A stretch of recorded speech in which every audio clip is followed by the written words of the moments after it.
Pernahkah kamu berhenti di sebuah warung di tengah hutan saat jalanan gelap dan sepi, hanya ditemani suara mesin kendaraanmu sendiri? Kamu memesan kopi hangat, mengobrol sebentar dengan penjualnya, lalu melanjutkan perjalanan. Namun keesokan harinya, ketika kamu kembali ke tempat itu, warung tersebut tidak pernah ada.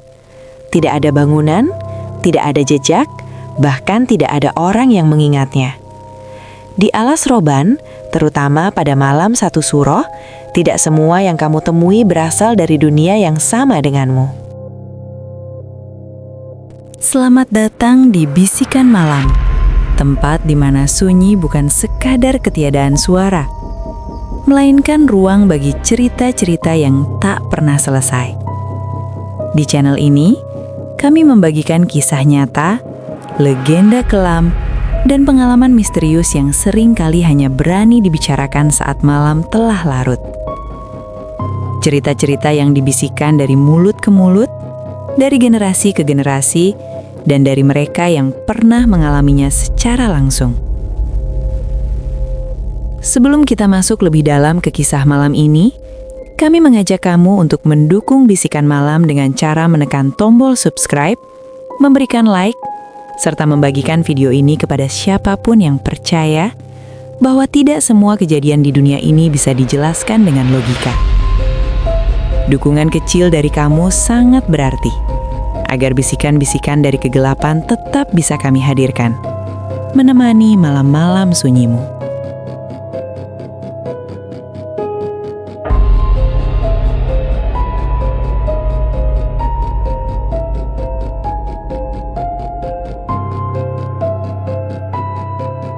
Alas Roban bukan sekadar jalur penghubung antar kota. Bagi sebagian orang, tempat ini adalah jalan pulang. Namun bagi yang lain, Alas Roban adalah batas tak kasat mata antara keberanian dan penyesalan. Hutan ini membentang panjang, sunyi dan gelap, seolah sengaja diciptakan untuk menguji mental siapapun yang melintasinya, terutama saat malam turun sepenuhnya. Di siang hari, Alas Roban hanya tampak seperti hutan biasa. Pepohonan tinggi berdiri rapat, menutup cahaya matahari, sementara jalanan berkelok mengikuti kontur tanah yang tak ramah. Namun saat malam datang, suasananya berubah drastis. Cahaya lampu kendaraan menjadi satu-satunya penerang. Di luar itu, hanya ada kegelapan yang seolah hidup dan mengawasi dari balik pepohonan. Masyarakat sekitar percaya bahwa Alas Roban bukan hutan biasa. Sejak lama, tempat ini dikenal sebagai kawasan yang tua, terlalu tua untuk sekadar disebut hutan. Banyak cerita beredar tentang pengendara yang tersesat padahal jalannya lurus, tentang suara langkah kaki yang mengikuti dari belakang, hingga penampakan sosok-sosok yang berdiri diam di pinggir jalan, menunggu untuk disadari. Dan semua cerita itu mencapai puncaknya ketika malam satu suro. Malam satu suro, dalam kepercayaan masyarakat Jawa, adalah malam sakral. Malam di mana tirai antara dunia manusia dan dunia lain menjadi tipis. Malam ketika alam berada dalam kondisi paling sensitif, dan makhluk-makhluk yang biasanya bersembunyi dipercaya bisa berjalan lebih bebas di dunia manusia. Banyak orang memilih untuk tidak bepergian jauh pada malam ini. Namun sebagian lain, karena tuntutan pekerjaan atau perjalanan panjang, tak punya pilihan selain melewati Alas Roban. Pada malam itulah, suasana Alas Roban terasa berbeda. Udara menjadi lebih dingin dari biasanya, meski tanpa angin. Suara serangga mendadak menghilang, meninggalkan kesunyian yang menekan dada. Bahkan suara mesin kendaraan terdengar lebih berat, seolah harus berjuang untuk tetap hidup di tengah hutan yang enggan dilewati. Beberapa pengendara mengaku melihat lampu kecil di kejauhan. Awalnya disangka rumah warga atau pos penjaga. Namun semakin didekati, cahaya itu tidak berpindah. Ia diam, menunggu. Dan di sanalah, di sebuah tikungan yang tidak tercatat di peta manapun, berdiri sebuah warung kecil. Warung itu tampak sederhana. Dinding kayu yang sudah kusam, atap seng berkarat, dan sebuah lampu bohlam kuning yang menggantung rendah bergoyang pelan meski tidak ada angin. Di depannya terdapat bangku panjang dari kayu tua, seolah sudah lama menunggu tubuh-tubuh lelah untuk duduk dan beristirahat. Aroma kopi hitam tercium jelas, bercampur bau tanah basah dan kayu lapuk. Bagi pengendara yang sudah berjam-jam melintasi kegelapan, aroma itu terasa seperti undangan, seperti janji akan kehangatan, ketenangan, dan jeda dari perjalanan panjang yang melelahkan. Yang membuat warung itu semakin meyakinkan adalah keberadaan seorang perempuan paruh baya di balik meja kayu. Wajahnya biasa saja, tidak menyeramkan. Rambutnya disanggul rapi, pakaiannya sederhana seperti ibu-ibu warung pada umumnya. Senyumnya tipis, nyaris tak berubah, namun cukup untuk membuat siapapun merasa diterima. Anehnya, tidak ada kendaraan lain yang berhenti, padahal warung itu tampak jelas dari jalan, seolah hanya mereka yang dipilihlah yang bisa melihatnya. Beberapa pengendara merasa ragu, namun rasa lelah seringkali mengalahkan firasat. Mereka meyakinkan diri bahwa ini hanyalah warung biasa, tempat singgah sementara, tidak lebih. Tanpa mereka sadari, keputusan untuk berhenti di malam satu suro di tengah alas roban adalah langkah pertama menuju peristiwa yang tak akan pernah bisa mereka lupakan. Karena di hutan ini, pada malam tertentu, tidak semua warung melayani manusia.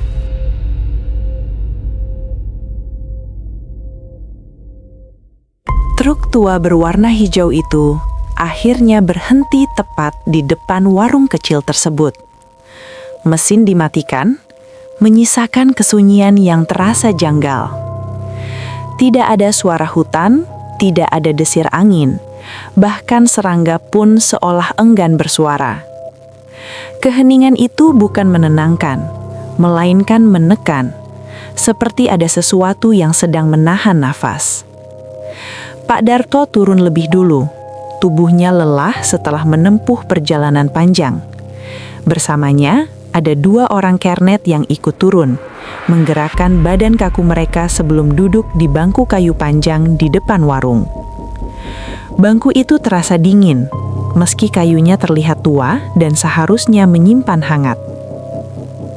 "Istirahat sebentar," kata Pak Darto, lebih pada dirinya sendiri. Perempuan paruh baya itu keluar dari balik warung tanpa suara langkah. Tidak ada bunyi pintu dibuka, tidak ada gesekan sandal di tanah. Tiba-tiba saja ia sudah berdiri di depan mereka, tersenyum tipis. "Mau minum apa?" tanyanya pelan. Suaranya lembut, terlalu lembut untuk ukuran warung di tengah hutan. Tidak ada logat khas daerah, tidak juga nada basa-basi. Kalimatnya terdengar datar, namun entah kenapa terasa menenangkan. "Kopi hitam 3, Bu," jawab Pak Darto. Perempuan itu mengangguk sekali. Ia berbalik, masuk ke warung, dan kembali beberapa saat kemudian membawa 3 cangkir kopi hitam yang masih mengepul. Aroma kopinya kuat, pekat, dan anehnya menggugah rasa rindu. Seperti aroma kopi yang pernah diminum di masa lalu, di tempat yang sudah lama dilupakan. Saat kopi diletakkan di atas meja, Pak Darto memperhatikan tangannya. Kulitnya pucat, dingin, dan keriputnya tampak tidak wajar, seolah tidak sesuai dengan usia wajahnya. Namun, pikiran itu segera ditepis. Rasa lelahnya membuatnya tak ingin berpikir terlalu jauh. Mereka mulai minum. Tegukan pertama langsung membuat mata terbuka lebar. Kopinya terasa sangat nikmat, tidak pahit berlebihan, tidak terlalu manis. Pas, terlalu pas bahkan untuk kopi warung pinggir hutan. "Enak banget, Bu," ucap salah satu kernet. Perempuan itu tersenyum lagi, kali ini lebih lama, namun matanya tetap sama, kosong, tidak menunjukkan emosi apapun. "Habisin ya," katanya pelan. Nadanya masih lembut, tapi kali ini lebih dalam, lebih berat. "Oh, iya, Bu," jawab si kernet sambil tersenyum canggung. Namun, ia tetap tidak menghabiskannya. Tidak ada yang tahu bahwa keputusan kecil itu, menyisakan seteguk kopi, adalah awal dari kesalahan fatal. Ketika mereka pamit, perempuan itu berdiri di depan warung. Lampu bohlam bergoyang pelan meski udara tetap terasa mati. Ia menatap satu persatu wajah mereka. Jalan pelan-pelan, hutan sedang tidak ramah malam ini. Pak Darto mengucapkan terima kasih. Mesin truk dinyalakan. Saat kendaraan mulai bergerak, ia sempat menoleh ke belakang. Perempuan itu masih berdiri di sana, tidak melambaikan tangan, tidak bergerak. Menatap lurus ke arah truk hingga cahaya lampu perlahan menjauh. Dan saat truk memasuki tikungan pertama, Pak Darto merasakan dadanya sesak tanpa sebab, seperti baru saja meninggalkan sesuatu yang seharusnya ia tidak pernah temui. Ia tidak tahu bahwa warung itu tidak pernah dimaksudkan untuk sekedar tempat singgah.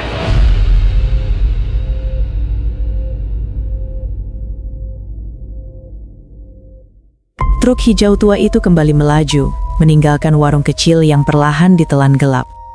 Lampu depan menyapu jalanan alas roban yang berkelok, memantulkan bayangan pepohonan tinggi yang berdiri rapat seperti barisan penjaga bisu. Mesin truk terdengar berat, namun masih stabil. Tidak ada yang berbicara. Keheningan di dalam kabin terasa lebih pekat dibanding sebelumnya. Pak Darto memegang kemudi erat. Entah kenapa tangannya terasa dingin dan sedikit gemetar. Dadanya terasa sesak, seperti ada beban tak kasat mata yang ikut naik ke dalam truk bersama mereka. Ia mencoba mengabaikannya, meyakinkan diri bahwa itu hanya sisa lelah. Beberapa menit berlalu. Jalanan mulai menanjak, lalu menurun tajam. Tikungan demi tikungan dilewati. Hingga tiba-tiba, tanpa tanda apapun, mesin truk tersendak. Loh, gumam Pak Darto. Jarum indikator bergetar. Lampu dashboard meredup sesaat, lalu menyala kembali. Salah satu kernet terbangun dari kantuknya. Kenapa, Pak? Mesinnya aneh, jawab Pak Darto singkat. Belum sempat ia menepi, suara duk keras terdengar dari bawah kap mesin. Truk tersentak, setir terasa berat. Pak Darto menginjak rem. Tidak ada respon. Rem terasa kosong, seperti diinjak di udara. Rem, Pak! Teriak kernet di sebelahnya. Pak Darto mencoba mengendalikan setir, namun jalanan menurun tajam. Kecepatan meningkat. Lampu depan tiba-tiba meredup, lalu mati total. Seketika, truk melaju dalam gelap. Di luar, hutan alas roban seolah hidup. Bayangan pepohonan bergerak cepat, seperti berlari mengejar. Angin masuk deras melalui celah jendela, membawa bau tanah basah yang sama seperti di warung tadi. Salah satu kernet panik, tangannya gemetar memegang dashboard. Di sudut matanya, ia melihat sesuatu di kaca spion. Lampu warung, kecil, kuning, bergoyang pelan. Pak, itu! Suaranya tercekak. Pak Darto tidak menoleh. Ia fokus pada jalan. Namun di benaknya terngiang kembali suara perempuan itu. Jangan disisain. Di saat yang sama, truk memasuki tikungan tajam yang dikenal warga sekitar sebagai tikungan maut. Ban depan kehilangan cengkraman. Truk oleng. Tubuh besar itu terguling, menghantam pembatas jalan, lalu jatuh ke sisi jurang dangkal. Suara besi beradu, kaca pecah, dan teriakan bercampur menjadi satu. Gelap. Sunyi. Beberapa saat kemudian, suara rintihan terdengar. Salah satu kernet selamat dengan luka berat. Pak Darto terjepit setir. Nafasnya terengah-engah. Darah mengalir dari pelipis. Kernet yang satu lagi tidak bergerak. Lampu darurat menyala redup. Di tengah kekacauan itu, Pak Darto melihat sesuatu yang membuat jantungnya hampir berhenti. Di luar truk, di antara pepohonan, berdiri perempuan paruh baya itu. Masih dengan pakaian yang sama, rambut tersanggul rapi, wajahnya tenang. Namun kini, senyumnya berbeda. Ia melangkah pelan mendekat, tanpa suara. Di tangannya, ia membawa cangkir kopi. Masih penuh. Asapnya mengepul pelan. Sudah kubilang, semuanya harus dihabiskan. Pak Darto mencoba berteriak, namun suaranya tidak keluar. Pandangannya berkabur. Dadanya terasa sesak. Perempuan itu berhenti beberapa langkah dari truk, lalu memandang ke arah salah satu kernet yang selamat. Matanya kosong. Dalam sekejap, Sosok itu menghilang, seolah tak pernah ada. Beberapa menit kemudian, warga dan pengendara lain mulai berdatangan. Sirine terdengar di kejauhan, namun tidak satu pun dari mereka melihat perempuan itu. Tidak ada warung, tidak ada lampu kuning. Hanya truk ringsek dan satu korban jiwa. Saat Pak Darto dibawa ke rumah sakit, ia berulang kali mengigau, mengucapkan kalimat yang sama. Kopinya disisain. Dan sejak malam itu, setiap tanggal 1 Suro, Pak Darto mengaku selalu mencium aroma kopi hitam di kamarnya, meski tidak ada siapapun yang menyeduhnya. Karena di Alas Roban, kesalahan sekecil apapun bisa dibayar dengan nyawa.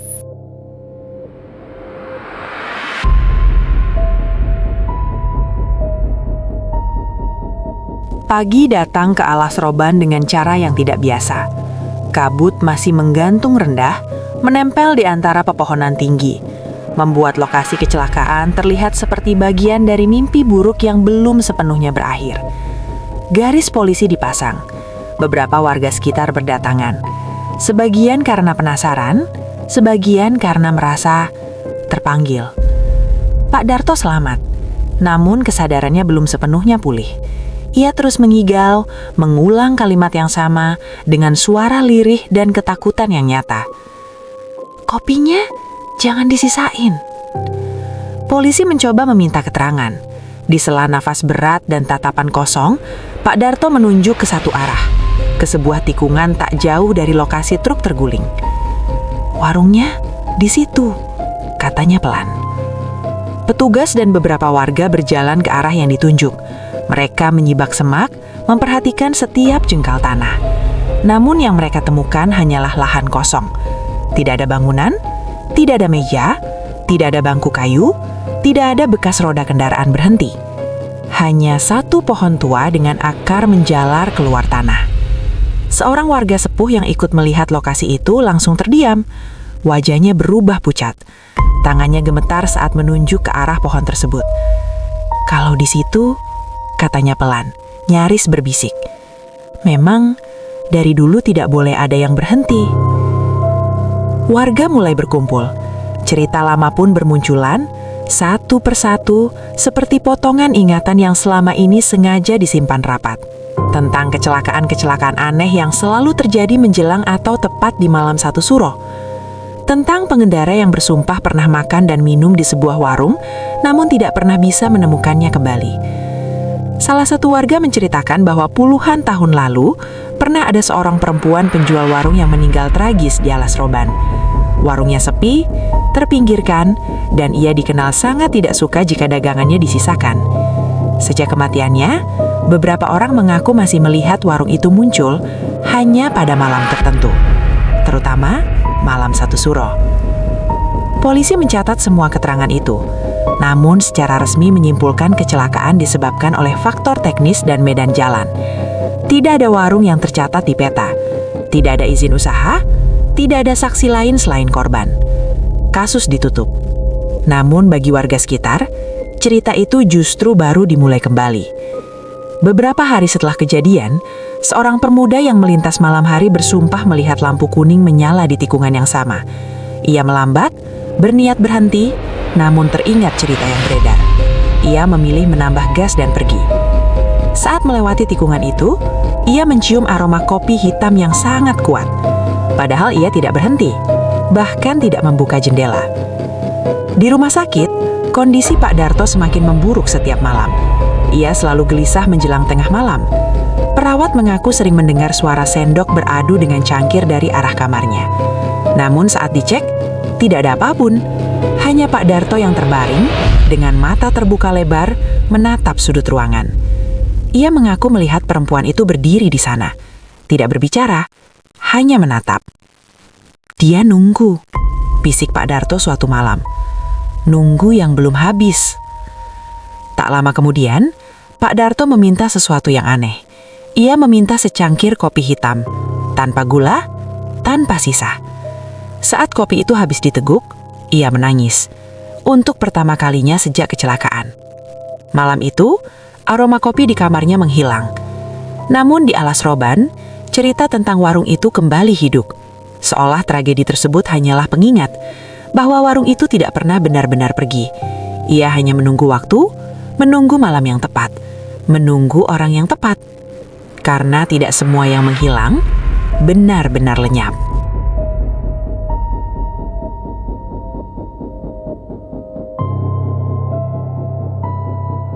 Waktu berlalu, namun peristiwa di Alas Roban tidak pernah benar-benar menjadi masa lalu. Cerita tentang warung gaib itu justru semakin sering terdengar, terutama setiap kali bulan berganti dan malam satu suro kembali mendekat. Seolah tragedi tersebut membuka kembali pintu yang selama ini hanya tertutup tipis. Beberapa warga mengaku mulai merasakan perubahan. Jalan yang biasanya ramai terasa lebih sunyi saat malam. Lampu kendaraan sering meredup di tikungan tertentu, meski tidak ada masalah teknis. Dan aroma kopi hitam, pekat, hangat, menusuk hidung, sering muncul tiba-tiba, lalu menghilang begitu saja. Tidak ada yang pernah benar-benar melihat warung itu lagi secara utuh, namun sebagian orang melihat pertandanya. Lampu kuning bergoyang pelan di antara pepohonan, bangku kayu kosong di pinggir jalan, atau bayangan seorang perempuan berdiri diam, menunduk, seolah menunggu seseorang duduk di hadapannya. Pak Darto akhirnya pulang ke rumah. Tubuhnya selamat, namun jiwanya tidak pernah benar-benar kembali. Ia berhenti menjadi sopir. Setiap kali mendengar suara mesin truk, wajahnya pucat dan tangannya gemetar. Ia menolak keras melewati Alas Roban, bahkan di siang hari. Namun mimpi buruk tetap datang. Dalam tidurnya, Pak Darto sering bermimpi berada di warung itu, duduk sendirian di bangku kayu panjang. Di depannya 3 cangkir kopi, 2 kosong, 1 masih penuh. Di balik meja, perempuan itu berdiri, menatap tanpa berkedip. Belum selesai, bisiknya dalam mimpi. Pak Darto selalu terbangun dengan nafas terengah dan aroma kopi memenuhi kamarnya. Di sisi lain, arwah kernet yang meninggal konon sering terlihat oleh warga sekitar. Beberapa pengendara mengaku melihat seorang pria duduk di pinggir jalan, menunduk, seolah menunggu jemputan yang tak pernah datang. Saat didekati, sosok itu menghilang, meninggalkan hawa dingin dan bau kopi yang samar. Seorang sesepuh desa akhirnya melakukan ritual kecil menjelang malam satu suro berikutnya, bukan untuk mengusir, melainkan untuk menenangkan. Sesajen diletakkan di bawah pohon tua tempat warung itu dipercaya pernah berdiri. Doa dipanjatkan agar yang belum selesai bisa diselesaikan. Malam itu, hutan Alas Roban terasa lebih tenang.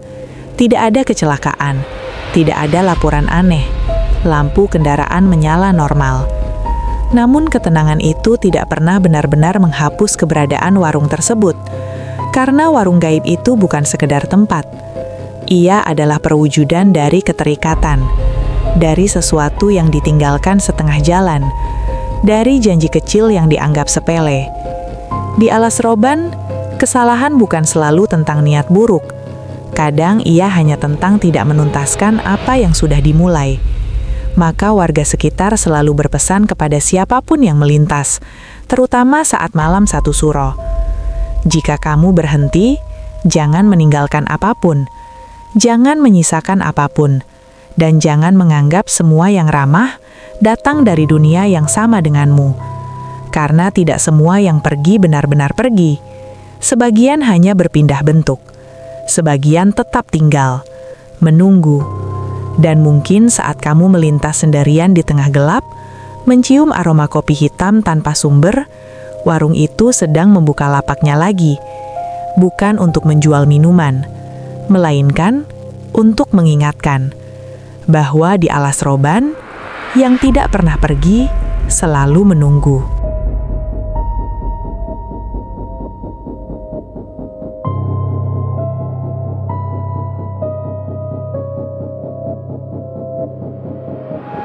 Dari kisah warung gaib di Alas Roban ini, kita belajar bahwa tidak semua hal di dunia bisa dijelaskan dengan logika dan nalar manusia.